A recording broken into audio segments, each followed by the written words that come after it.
Here's some tips on downloading and running any program from Serious Language Students. First, once you start the download process, before you click on Save, check whether the program will be saved.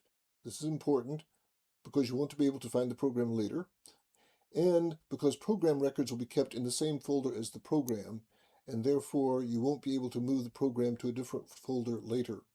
The records are kept in the same folder.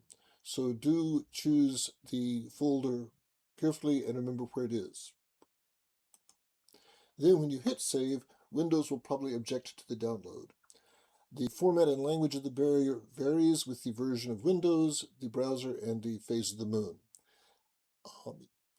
It may have language like this file is suspect, or this file is blocked, or something like that. However, if you play around, you will find an option download anyway or keep anyway. It may take a little bit of clicking on download icons, but the option will be there. There will be a way to bypass this protection.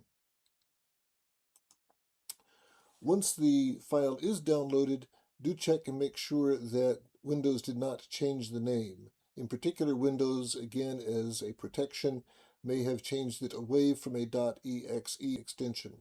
So if necessary, you may need to use File Explorer or some similar file management to correct the name. The name should be either SLS underscore your language name .exe or SLS underscore your language name underscore free.exe. Finally, when you actually go to run the program for the first time by double-clicking, you will get a Windows message saying that the program is blocked. Again, this is a Windows protection. It has some value in some contexts. Because you know where the program came from, you can click on More Info, which is where they hide the Run Anyway option. The good news is that once you do that the first time, from then on, whenever you run the program, you will not have to go through that step. The program will just run. Now, you'll see clips from several videos I've made in the past illustrating some of these problems, and in some cases how they were solved. So I hit save. Now at this point, you will see a warning here. This is one of the barriers that Microsoft puts up to programs that have not paid a license to it. If you do not see this, it's still there, and you need to find it.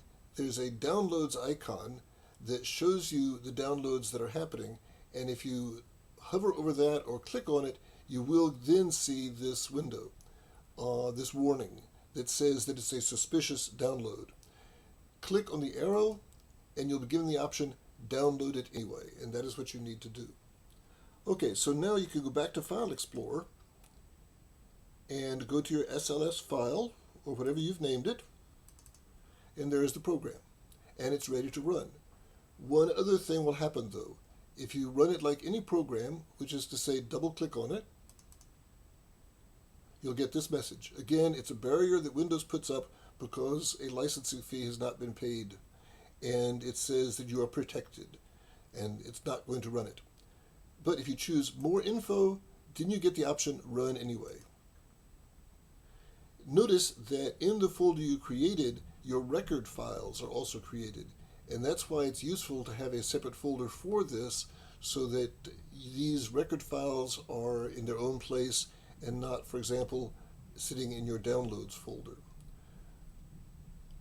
So, notice that if you click on the program now, it will run without that barrier. Once you have gotten past that the first time, it does not come up again, and so you can run the program without having that window pop up. Also, notice that you can make a copy of this and put it on your desktop, or you can make a copy of it and put the icon on your taskbar to speed up accessing the program, and you don't have to then go to File Explorer every time to get to this folder to start it.